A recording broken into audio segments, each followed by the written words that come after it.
你读过《三国演义》，或者更准确地说，你被它读过。你记得桃园结义，记得温酒斩华雄，记得三顾茅庐草船借箭空城计，你记得关羽是忠义，曹操是奸雄，诸葛亮是智决。这些印象不是你自己形成的，是一个600年前的小说家替你形成的。罗贯中不是在记录历史，他是在用历史的材料建造一套叙事工程。每一个虚构的细节，每一处偏离正史的改写，每一段被放大或被删除的情节，都有功能，都指向一个精密的叙事目的。这个系列要做的事情只有一件，把这台机器拆开。关羽投降过曹操，正史里就是一句话：建安5年，下邳城破，关羽降。没有土山约三世，没有降汉不降曹，那是罗贯中发明的。为什么？因为关羽是全书忠义叙事的核心载体，忠义之人不能投降，但史书白纸黑字删不掉，删不掉就洗。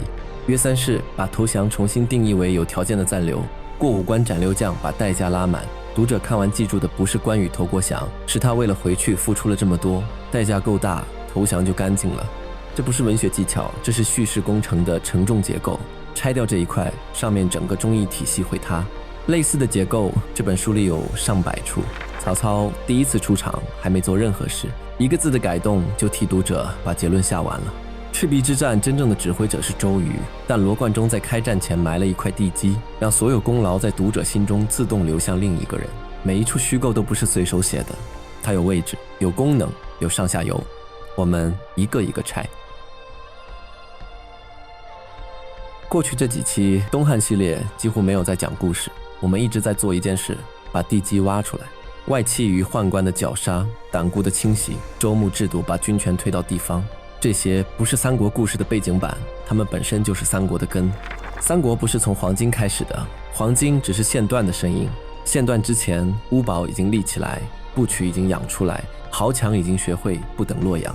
后来袁绍据冀州，曹操据兖州，刘表据荆州，看起来是群雄并起，其实只是那些早已成型的地方力量终于换了名字。东汉倒下的地方，就是三国站起来的地方。这个系列不会重讲东汉，但每一步追问为什么的时候，线索指挥的方向你已经见过。话说天下大事，分久必合，合久必分，所有人记得，没有人问。这句话本身是一种政治判断，他把王朝更迭写成自然规律，像四季，像潮汐，没有人需要为崩塌负责。但罗贯中接下来用120回做的事情，恰恰是反驳这句话。他写的每一页都在说，不是规律，是有人背叛了，有人窃取了，有人用刀剑打断了本该延续的东西。开篇第一句和全书立场之间的裂缝，这就是入口。建安5年，关羽被围在下邳，城破降，他余生都在为这一天付代价。建安13年，长江上烧起一场大火，一个人指挥了这场仗，另一个人拿走了所有叙事上的功劳。张武3年，白帝城，一个用了一辈子汉室这2个字的人，临死才发现这2个字反过来困住了他。建兴12年，秋风5丈原，一个人用27年的时间证明了一件事做不到。这些场景你都知道，但你从来没有被问过，他为什么被写成了这个样子？是谁需要你这样记住他？120回，1800年，齿轮从第一个字开始转动。下期三国第1回，天下大事从何说起？